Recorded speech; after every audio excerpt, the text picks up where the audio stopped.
Hi, I'm Meta Spencer. Do you remember Star Wars? Boy, do I remember Star Wars. Whew, those were the days. Well, we're back. We've got the whole thing to do all over again, friends. So, this business about missile defense, and I put a background on myself this time from outer space because this is the vantage point that we should be looking at this issue from, because we're going to be having missiles zipping around this planet, and they're going to be putting a great big beautiful golden dome over it, and it's going to protect everybody. Ha ha. So that's the idea. Okay, I have two folks here, two guys who are have been working on related issues for many, many years. In Vienna is Tariq Rauf, who has been training people on non-proliferation and that kind of thing. And he is the former head of the Nuclear Verification and Security Policy Coordination at the International Atomic Energy Agency. And so he's got years and years of experience in dealing with questions of nuclear disarmament, non-proliferation, arms control, and I bet missiles and that kind of thing as well.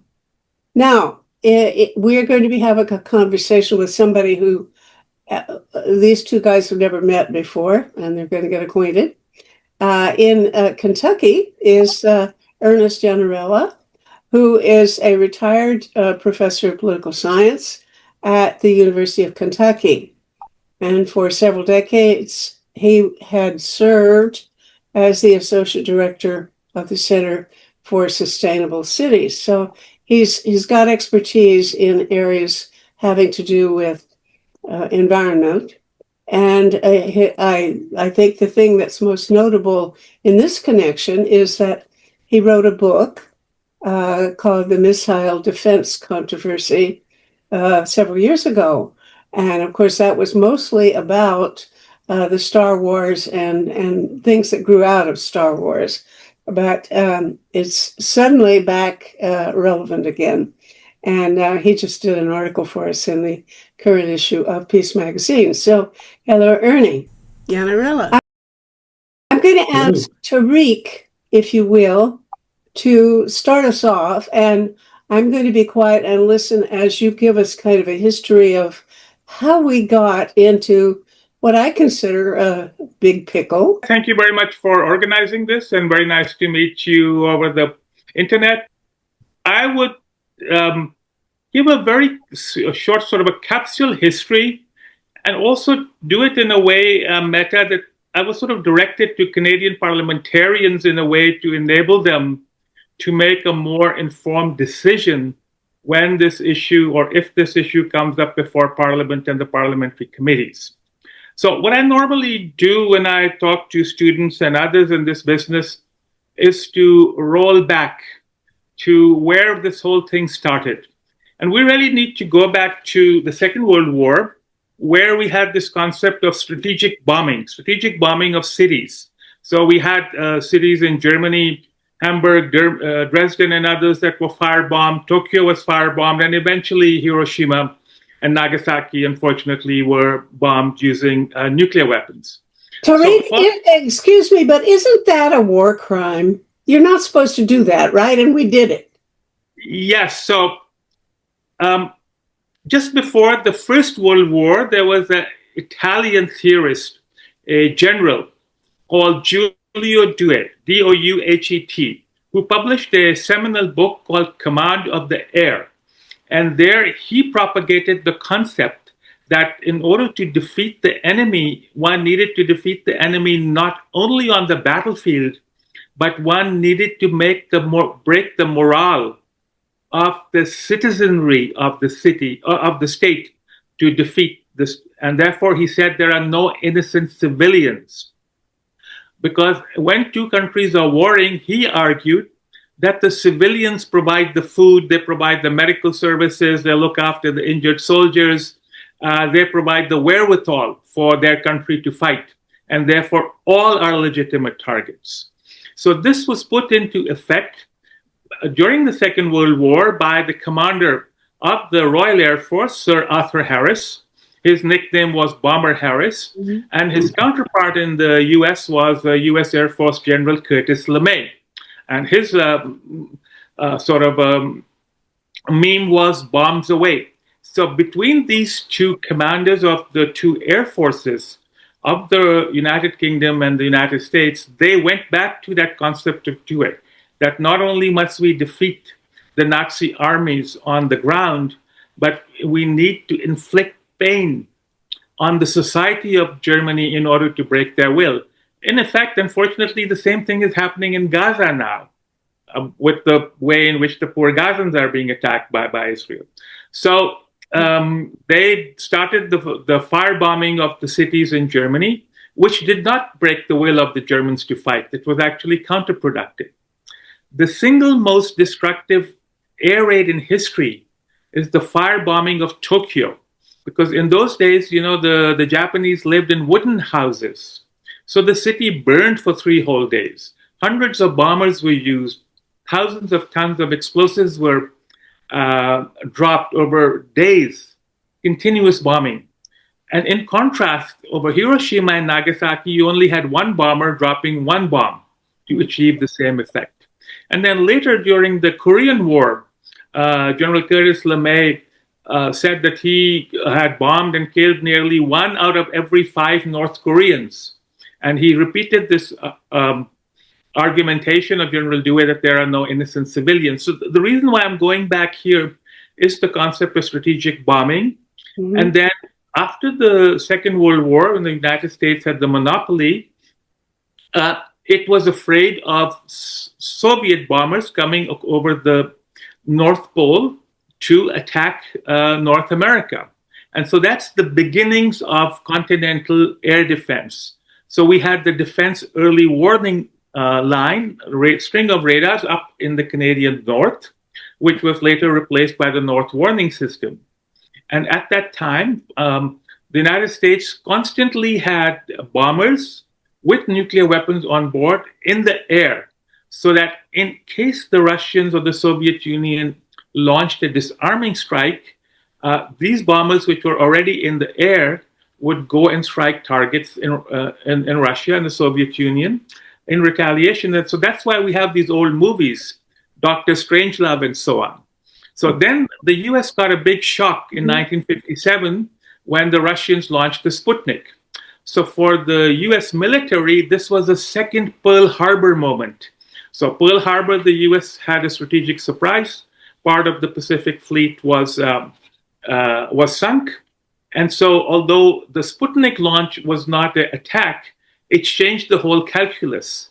So while one could think about shooting down bombers, it became very difficult to shoot down missiles. And because in both the Soviet Union and the United States, the people who were making the missiles, at least in the US, it was Wernher von Braun, who was Hitler's missile maker. And so the cruise missiles of today, to use the term, are the children of the V-1 rocket that terrorized London. And the ballistic missiles of today, so to speak, are the children of the V-2 rocket that the Germans launched over the UK and elsewhere. Mm-hmm. So this idea of trying to defend the homeland against missiles became a big issue in the 1960s. So when the United States and the Soviet Union first started their engagement on nuclear arms control in the 1960s, in 1972 in Vladivostok, they signed what is called the Basic Principles of Relations between the Soviet Union and the United States. And this is where the first arms limitation treaty, SALT I, was agreed to limit the overall number of offensive nuclear arms. These are nuclear weapons that you use to attack. And then they also agreed that there is a integral relationship between offensive nuclear weapons and defensive arms. And the Soviets had already deployed a very limited ballistic missile defense system around Moscow, which still exists today. It is called Galosh. It has 100 interceptors armed with nuclear payloads. So the Russians would try to shoot down an incoming missile over Moscow with a nuclear-armed interceptor. Now So, hold on, because that sounds weird. You wouldn't shoot a nuclear bomb at a plane, would you? no, not at a plane, but at an incoming missile. Well, even so. Well, the rationale was that we don't have the technology to hit an incoming bullet with an outgoing bullet. So if you explode a nuclear device up in the air, even in the proximity of the incoming warhead, it will destroy the warhead. So and you don't destroy everything else anywhere near, too. I agree, but you are dealing with a different military logic. It will save Moscow, and that is acceptable, quote unquote, collateral damage. Okay. So the two sides agreed that we will limit missile defenses, and that's why we had the 1972 Anti-Ballistic Missile Treaty, which said we will not deploy nationwide ballistic missile defense, and we will leave each other vulnerable. And this is deterrence. And we will have strong forces, including a strong second strike capability, so that if one side attacks us by surprise, we will still have enough residual second strike capability to go back and destroy you completely, and therefore you have no incentive to even think about a surprise attack against me. And so the Anti-Ballistic Missile Treaty banned nationwide missile defenses. You could have point defense. So the Reagan administration, when it took over in 1980, they came in with this ideological attitude that why are we leaving ourselves exposed to a potential Soviet attack? Why are we not defending ourselves? Is it not better to defend as well as having an offensive capability? So that's where the Strategic Defense Initiative was born. And they conveniently got a pliable lawyer in the State Department that introduced what we called a broad interpretation of the Anti-Ballistic Missile Treaty, under which he justified that limited nationwide missile defense was legal under the ABM Treaty. But arms control people like me, at that time I was still in Canada, at the Canadian Center for Arms Control and Disarmament. We had hearings in the parliamentary committees, both of the House of Commons and the Senate. And most of the arms control community in Washington, we supported what's called the narrow interpretation of the ABM Treaty, that nationwide ballistic missile defenses are not allowed under the.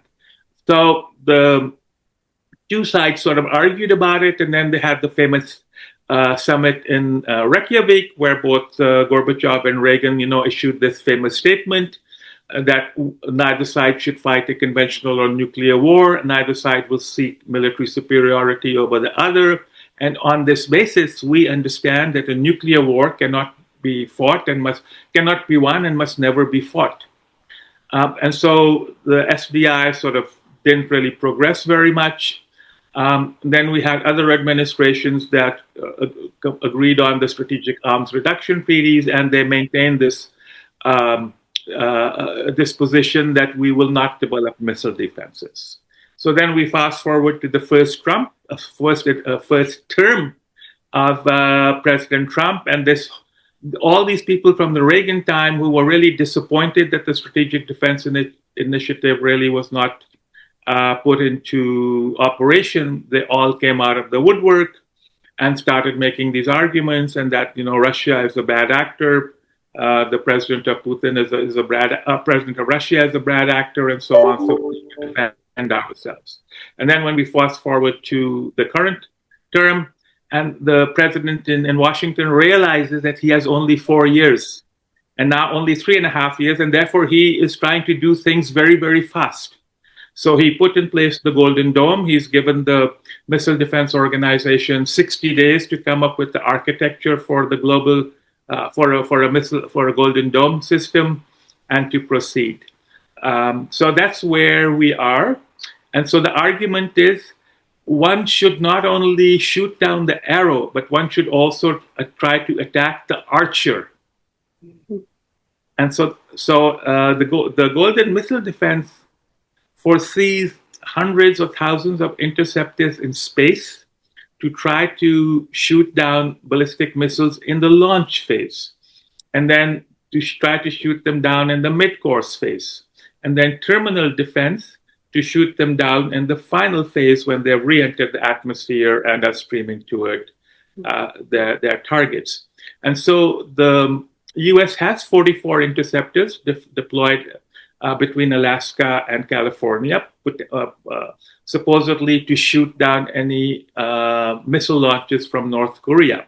So between 2014 and last year, they have had 4 successful test intercepts. But all 4 test intercepts were with cooperative targets, where the supposed target was broadcasting, here I am, here I am, here I am. And then the interceptor missile could find it against the background. Like in your background, you see all that clutter, of the Milky Way and stars and so on. So there's all this clutter in space. There are 6,000 satellites orbiting in low Earth orbits. And you have to distinguish this one little warhead coming through. So when you have a cooperative warhead, you can shoot it down, and then you can say it succeeds. And my final comment is the success of the Israeli David Sling and the Iron Dome against Iranian missiles is not the same as a Golden Dome national missile defense, because Iranian missiles are not achieving the same velocity as Russian intercontinental missiles will be achieving, and so on. So I will stop there. The Iranians have, I've heard of, what is this other gadget that the U.S. gave to Israel to defend, didn't they? But I can't think of the name of it. Patriot or something like that. Yeah, so the Patriot is the ground-based missile defense that the Israelis use to try to shoot down incoming Iranian cruise missiles and ballistic missiles. Right. Okay. But each of the Patriot missiles costs $1 million or more, whereas the drones and other stuff launched by Iran is much cheaper. Oh. And so the Iranian strategy was to exhaust Israeli defenses by shooting so many missiles. And the Western media has not reported it, but many Iranian missiles penetrated the Iron Dome and David's Shield. They hit key targets in Israel. But for a variety of reasons, the Israelis do not allow international media to cover this. Oh. So their general impression is that the Iron Dome and David Sling worked, and very hardly any missiles landed in Israel. So the Iranians, in a sense, have demonstrated that you can penetrate such limited defenses. So when you have Russian missiles, they're flying over 10,000 kilometers or more. They're going much higher in space. And therefore, the velocity with which they're coming down is somewhere around 10 kilometers per second or more. So to try to shoot down that warhead is going to be very, very difficult. And studies down in the US project that you might need 10,000 space-based interceptors if you are to shoot down some number of incoming missiles. So I'll stop there now, and I'll be happy to hear Ernie. Okay.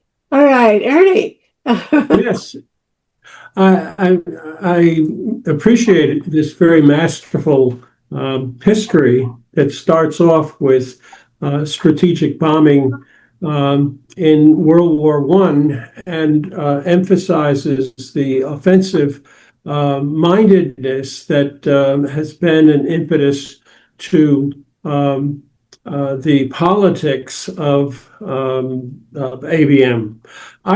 My book is pretty much centered on 2 things. Number one, what's going on in the bureaucracy, the Defense Department bureaucracy, and secondly, what is taking place between the executive branch and the Congress. What we see with respect to the bureaucracy is that in the 1950s, ABM became increasingly attractive to a core of congresspeople and defense experts, and they began to press this. The politics of inter-service rivalry at this time basically pitted the Air Force against the Army, and somewhat less so the Navy. That was then. Is it still the case? No?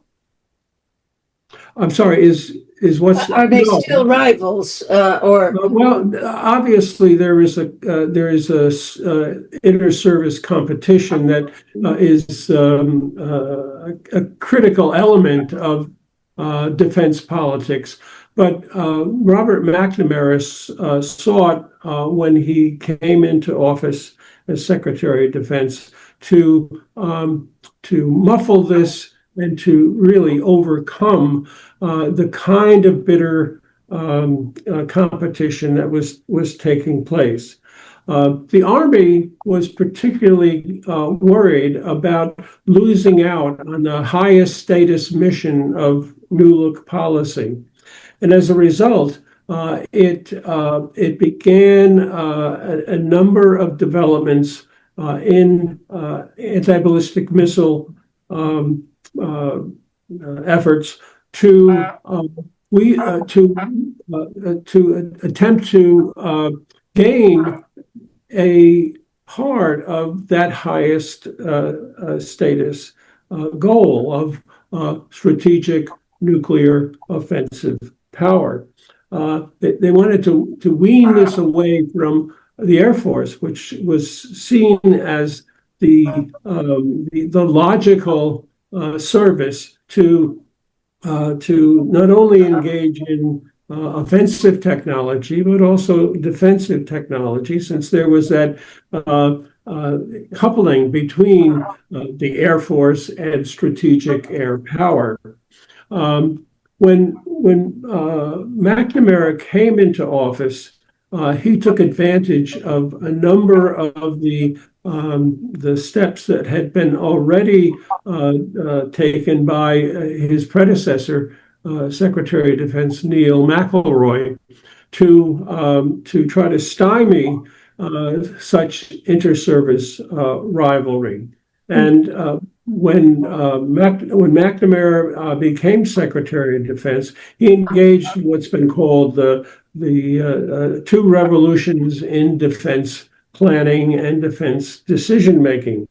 Quite critical to this involved two things. One, the development of new tools, new executive tools in the Defense Department that were able to counter service expertise, analysis, cost effectiveness analysis, a whole array of elements that became known as a defense management ideology. But in addition to this, McNamara sought to utilize and to fortify and utilize two new agencies: the Office of Director of Defense Research and Engineering, and secondly, ARPA, Advanced Research Projects Agencies. These became the basis for a kind of alternative expertise. And it was their role to be an engine of defense, offense and defense technology. And what I argue in the book is that in this process, the two forms of technology, offensive and defensive technology, became increasingly a kind of internal arms race within the bureaucracy itself. The battle of the weapons laboratories became very stark in the early to mid 1960s. Tariq mentions the missile gap, but he doesn't talk about the outcome of the missile gap. A key consequence of the missile gap is that by the early to mid 1960s, the United States had a 3-to-1 advantage in offensive power. And as a result, Secretary McNamara argued that, well, perhaps not only deterrence, but war fighting and war winning might be a possibility for so much offensive nuclear might. Eventually, as he rethought this idea, he came to the conclusion that only assured, mutual assured destruction, mutual assured deterrence, was possible, and he pulled back from that, as I argue in the book, and most recently, as I summarize very quickly in the Peace Magazine work. Now, you've mentioned, you've emphasized the, I don't know whether you call it rivalry, but competition among the three services. I presume that it was taken for granted that the missile defense system would be under the control of it would be augmenting the size and power of the Air Force, right? Because they would have control over the whole thing. Is that right? And that was the presumption. And what kicked in intense inter-service rivalry stemmed from the fact that in the 1950s, the Air Force was getting 47% of the total defense budget. And the Army in particular was worried that its traditional missions would be woefully underfunded, and their only solution was to buy into the highest status mission of the New Look policy itself.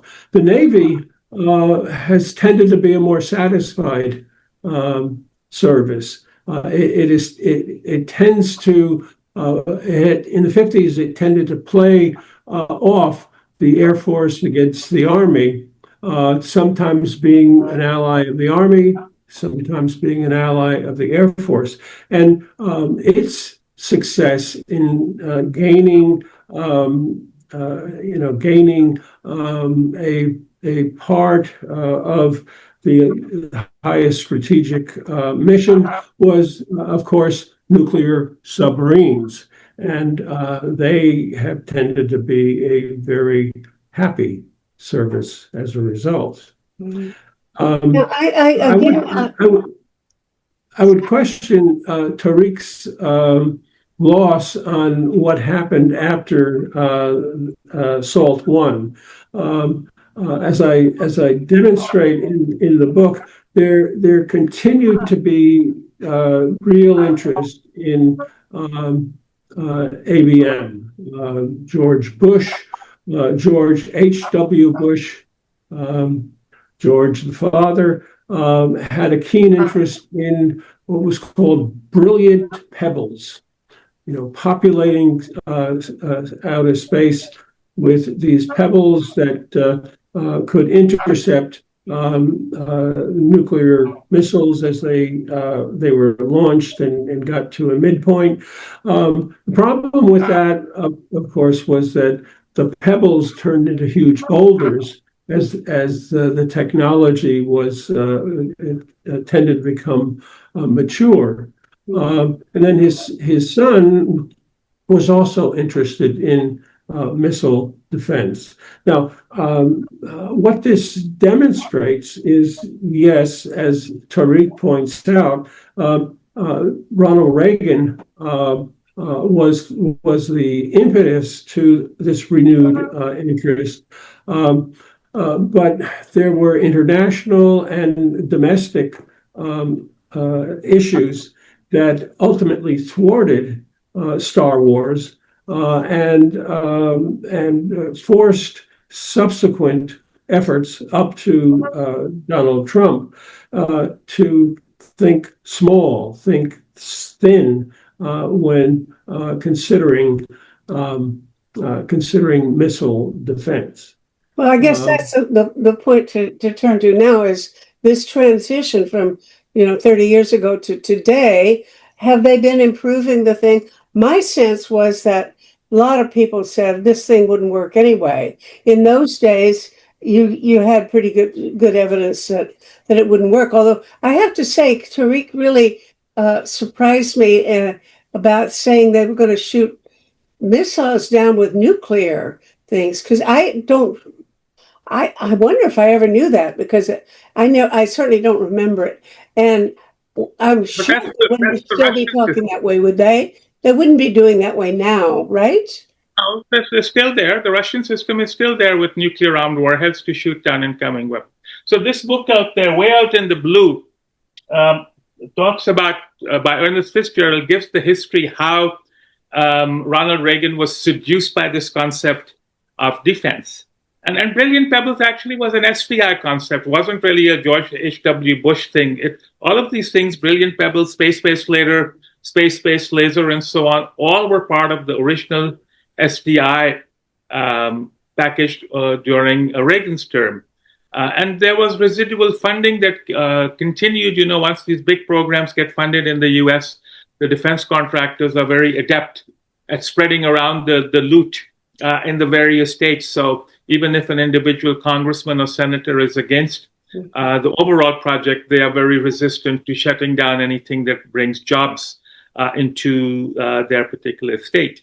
And the reason why missile defense was put on the back burner, because under START 1, START 2, SORT, which was the short agreement under Bush Jr., and then the New START treaty, they all recognize the interrelationship between offense and defense, and that one needs to keep defense very, very limited, which is why the US under Obama and under Clinton only opted for 44 interceptors.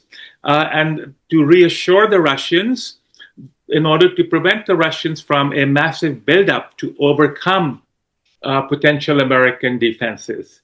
And they said this is not against Russian missiles. The capability is very limited. It's basically to defend against a very limited launch from North Korea. Later, they packaged China into it, because at a certain time, China only had 10 or 15 long-range ballistic missiles. And given the fact that there is now continuing focus on missile defense, that's one of the reasons why the Chinese are now building up their nuclear offensive weapons to 1,000 or 1,500, because they said we only had 10 or 15 and we didn't want our offensive capability to be wiped out in a decapitation strike from the US. Mm-hmm. So now that the Golden Dome is out there, the Chinese are building up in full force to 1,500 warheads by 2035. And this is mistakenly described in the US commentariat as history's fastest growing nuclear buildup, forgetting how the Soviets and the Americans had a buildup in the 60s and 70s, where 70,000 nuclear warheads were deployed. So coming back now to the Golden Dome, we have issues concerning the Outer Space Treaty, which prohibits deployment of nuclear-armed interceptors or nuclear weapons in space. There's also this distinction now about militarization of space versus weaponization. So space has long been militarized for reconnaissance satellites and so on. Weaponization would be putting weapons in space. Now, unfortunately, the Outer Space Treaty does not prohibit putting conventional or non-nuclear weapons in space in orbit. So we also now need to be concerned about anti-satellite weapons. And in the 60s and 70s, the US tested what's called a fractional orbital bombardment system, FOBS, which the US gave up as being unworkable. But now the Russians are working on developing FOBS, where attacking missile would do a loop halfway around the Earth and attack the US from the south, where they do not have radars facing south. All the radars are up in the Canadian North, facing the north for an attack over the Arctic. Mm-hmm. And then, as I mentioned, if this project goes ahead to its conclusion, you will need 10,000 or more interceptors in space. Space is now increasingly populated by commercial satellites. So if there were to be any disruption of civilian satellites, all this what we are doing would go down. Bank machines wouldn't work. You wouldn't be able to buy a bottle of milk at your Loblaws because the cash registers wouldn't work. So there are all these other implications of what happens with missile defense system if it goes ahead and what the reaction is. And always one last, it is easier for the defense for the offense to overcome the defense. So there can an open-ended race now, or could be. Given your expertise, I wonder if you could look into that magic ball, or just speculate on what you see as the impetus within the second Trump administration to proceed quickly. And in that context, I wonder if you would say a word or two or offer your thoughts about the impact of the Iron Dome in generating this idea by Trump and seeking to move with real deliberate speed, $25 billion in the latest defense budget, a full cost of what, 540 or 42 billion dollars. What is the impetus to this that has led Trump to press so hard? So the defense community in Washington now has borrowed the term from physics, and they call it the three-body problem. And the three-body problem is the US on one side and Russia and China colluding on the other side.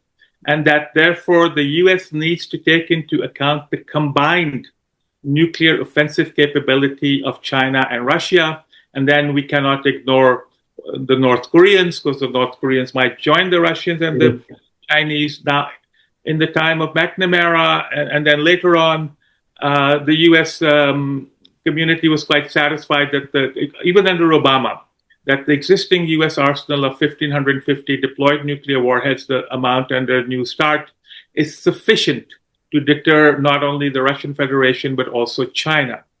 But the right-wing hawks who produced this famous study for the Trump administration, I forget its name, and I think it was done by the Heritage Foundation. Russell Vogt. Project 25 or something it's called? Yes, Project 2025.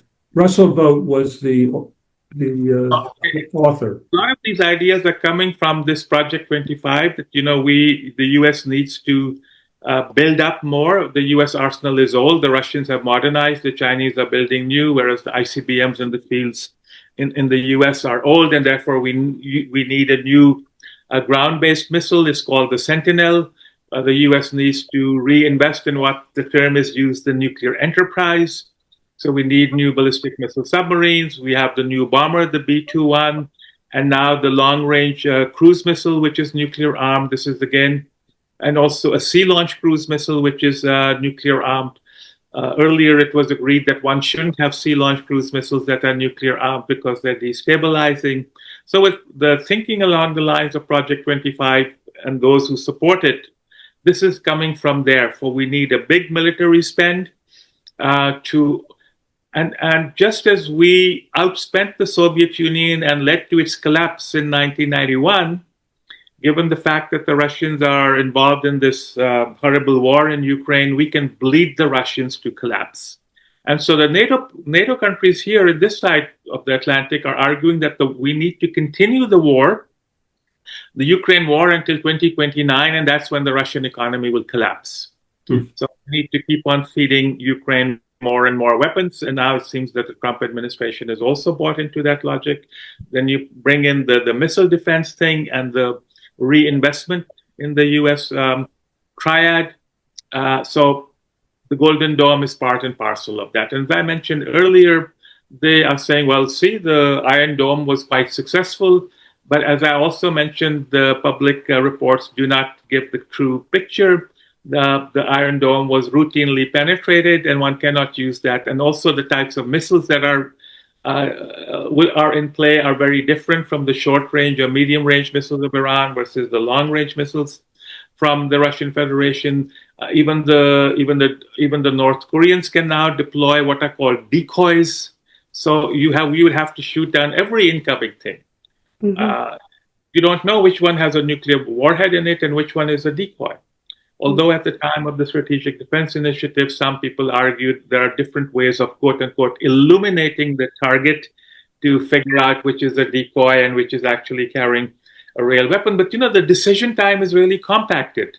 It's only 20 minutes since the launch is detected before the warhead is going to arrive on a target in the US. So even with artificial intelligence, computing models, it's still going to be a big challenge. Well, in making this decision, and I assume that it's a foregone conclusion that the U.S. is going to do it. I know that Canada refused to do Star Wars. Now, in deliberating over whether to proceed, and I guess the game is really that step in the deliberation is already passed, but would they be mainly taking account of the effectiveness of the system, I mean, of the Golden Dome, how good it would do, how much good it would do, and the cost, or would there be any other considerations, such as my original concern about the morality of killing everybody under the debris of these shot down missiles? That, for one, would have a little influence over my thinking, but maybe that's not even relevant anymore. What is it people are really taking account of? Is that I think Star Wars they decided it really wasn't very good, very effective, so it didn't go anywhere. But is this stuff much better? Is the Golden Dome really more precise and effective? If you look at the websites of the major contractors like Grumman, Northrop, Boeing, they are full that it's going to work. You just need to put enough money into it. We will come up with solutions. It's going to take some time. So the Golden Dome project will outlive or has to outlive the Trump administration. And there are many, many technological challenges that need to be overcome, even in order to deploy a thin version of the of a Golden Dome. So I think a lot of money will be spent in the next 3.5 years.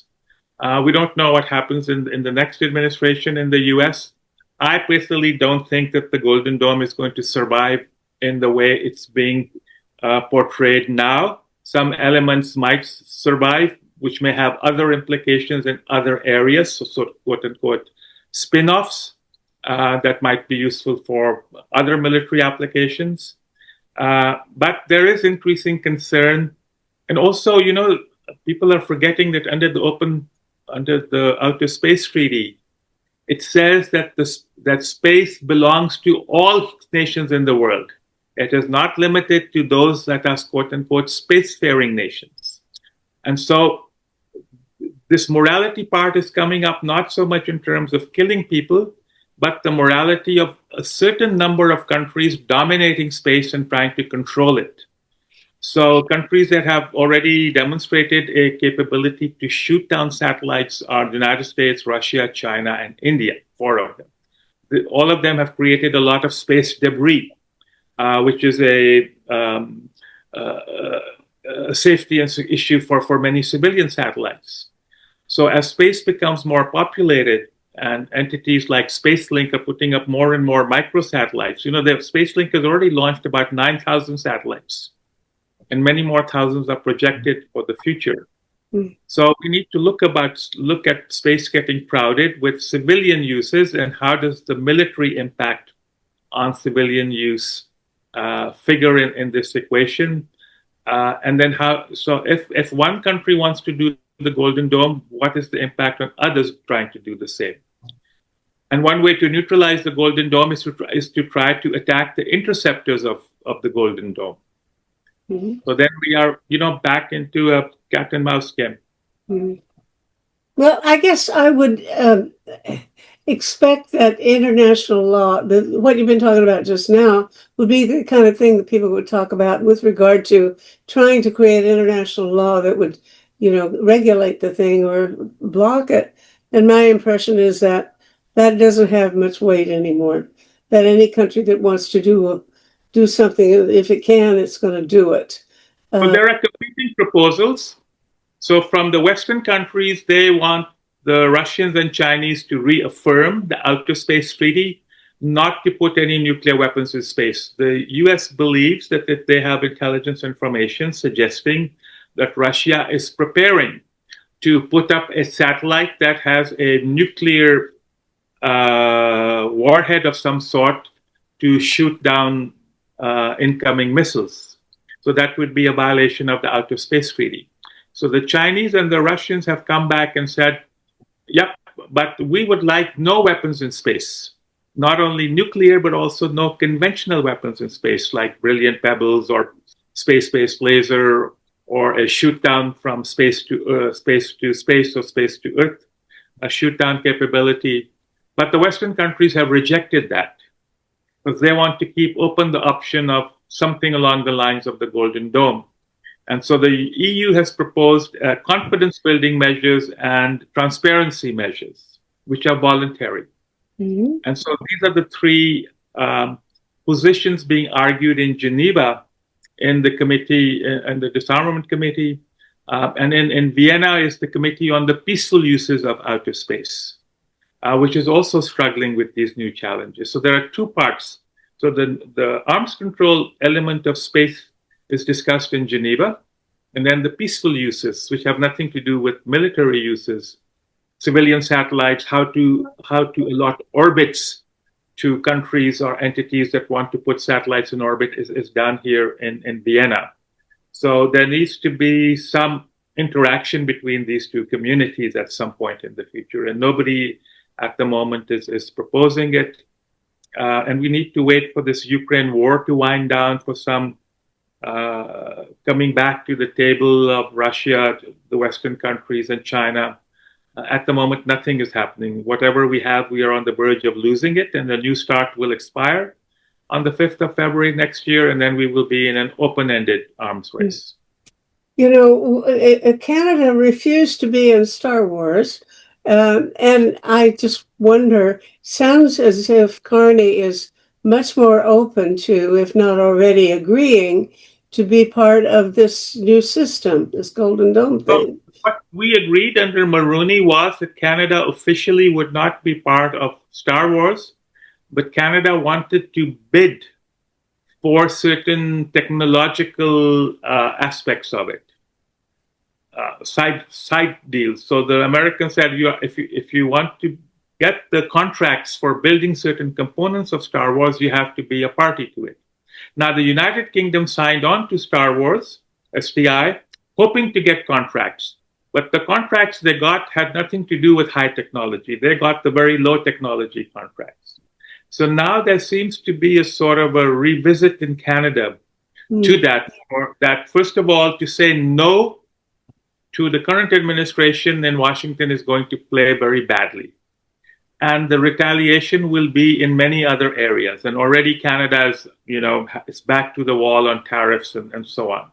So they don't want to antagonize the occupant in Washington anymore by saying no, because it is his pet project. He's put his prestige on it. So to find a way to get some wiggle room, I've been suggesting to make sounds of signing up to certain elements and say that we will study these more and so on to run out the 3.5 years. and then we see. Actually it's only 3 years, because the last 6 months will be, the president is basically a lame duck. And I think the current document would be trying to find somebody from his party to take over, or if they are trying to change the Constitution to give him another term, who knows? Well, do you think Carney really thinks it's a good idea? Sounded like he said, well, in cases where we don't like what Trump is doing, but in cases where there's some benefit to Canada, of course, we'll go along with things anyway. And as if he thinks that the Golden Dome might be just wonderful for Canada. I don't know whether to believe that. I hope not. But unfortunately, the influence of the Department of Defense is now stronger than the influence of Global Affairs Canada. And so if the stronger voice is coming from the Defense Department and the defense industry and the advanced computing industry based in Kanata, then people like Carney would be inclined to say, well, see, let's go along. There might be spin-off effects in other areas, which might be useful for Canada. Ernie, do you see any opposition in the U.S.? I mean, is this, in effect, a fait accompli? The decision is go for it, and they're going to go for it. Or are there forces trying to block it that I'm not aware of? Well, I think things very much turn on what happens with the midterm elections. If the Democrats are able to win back the House, if they're able to surprisingly win the Senate, I think the political environment changes greatly. Right now, Trump's ability to intimidate Republican legislators seems beyond peer. It's been largely a case that he gets whatever he wants to.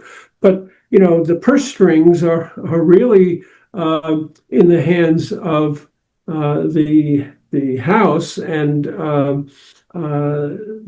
such bills have to be passed by both the House and the Senate. If the Democrats are able to win a healthy majority as a result of the midterms, they can stymie this in a variety of ways, hold investigations, hold back on budgetary legislation that is critical to the advance of Golden Dome. So I will be looking very carefully at this next year, and as things develop with regard to elections, the Democrats polls have not been particularly good. 27% support them. On the other hand, they've been winning spot elections. If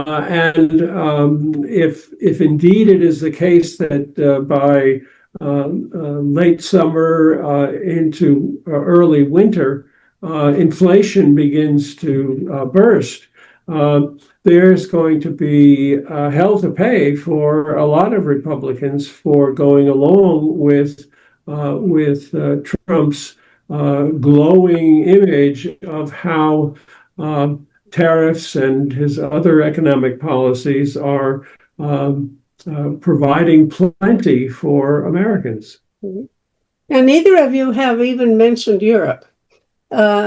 I guess the Golden Dome doesn't extend over Europe, and I don't think I've even heard any Europeans talking about it one way or another. As far as I know, it's only Canada and the U.S. that would be. No, the U.S. Navy has these Aegis destroyers with the anti-ballistic missile system deployed at 2 locations in Europe. The Poles also want a ship to be deployed there, and then there's also Aegis ashore. So the Aegis system that is deployed on the Aegis destroyers, there are also 2 batteries on land. Again, these are designed to shoot down missile attacks from Iran. That's the justification that is used for that.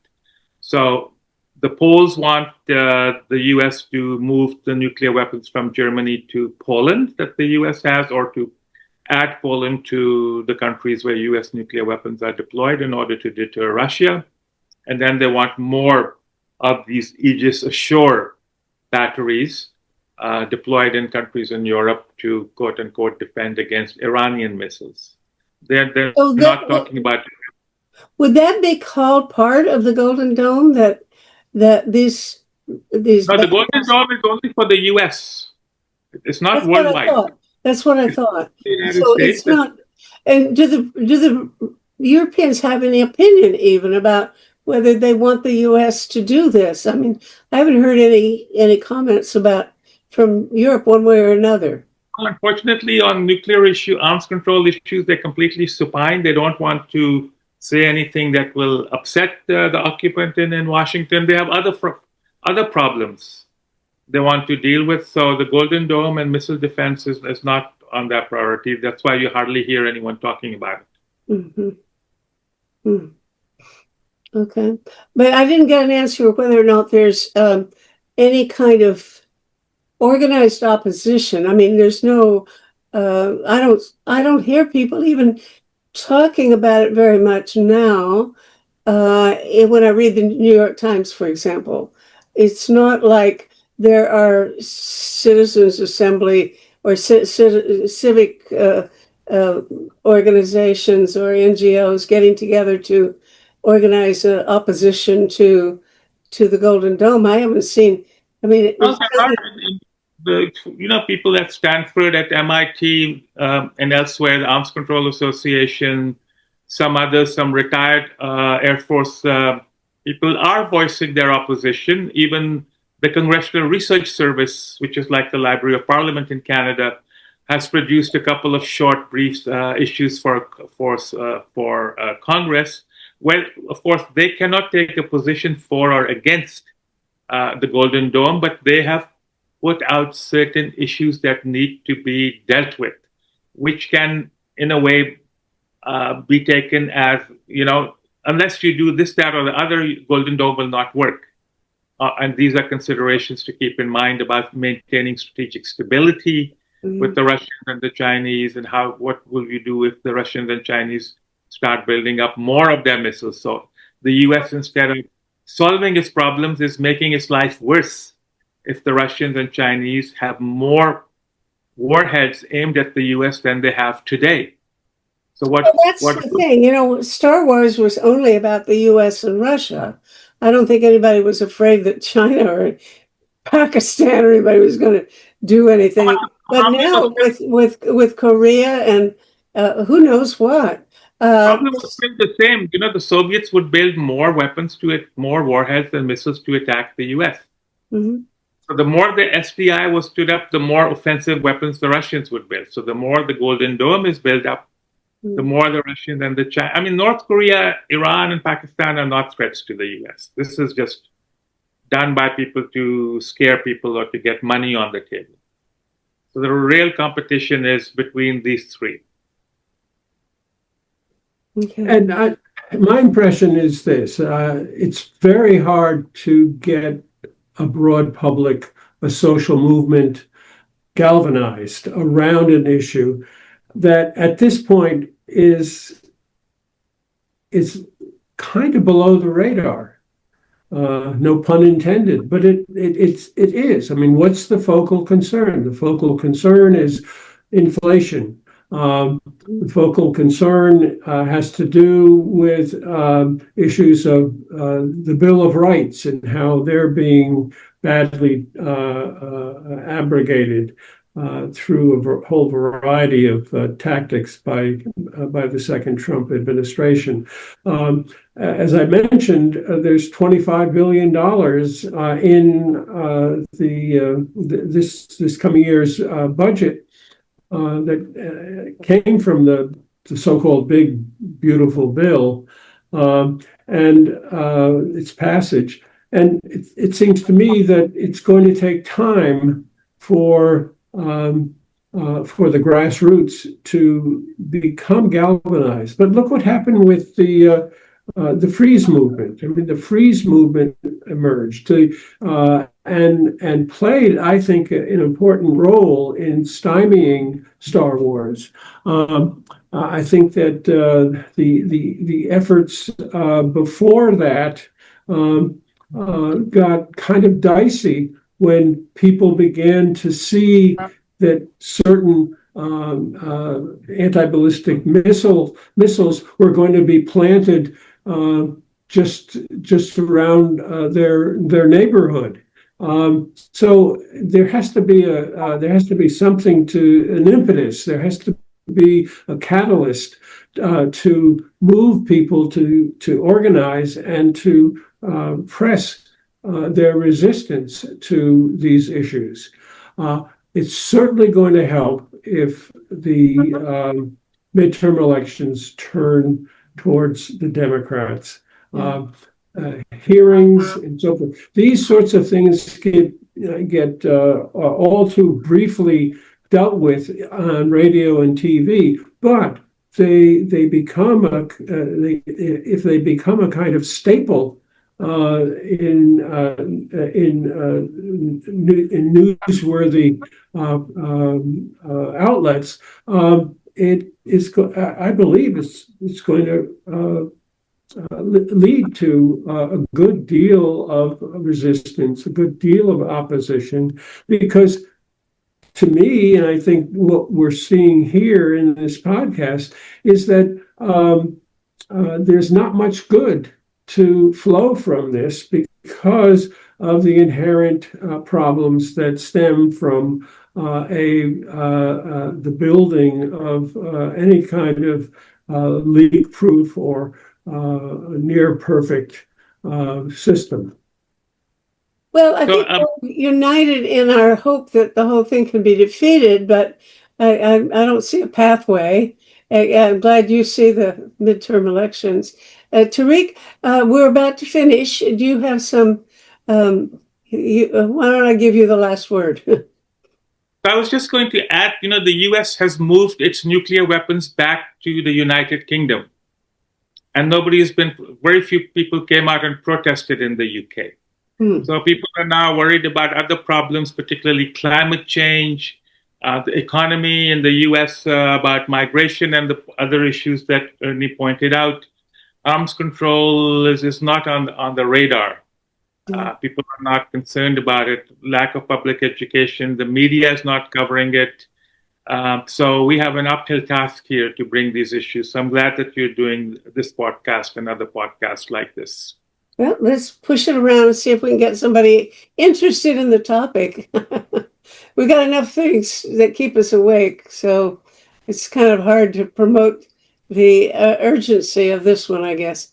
But I'm glad you guys are at least following the thing and keeping us conscious, and I appreciate this very much. So let's disseminate the word, okay?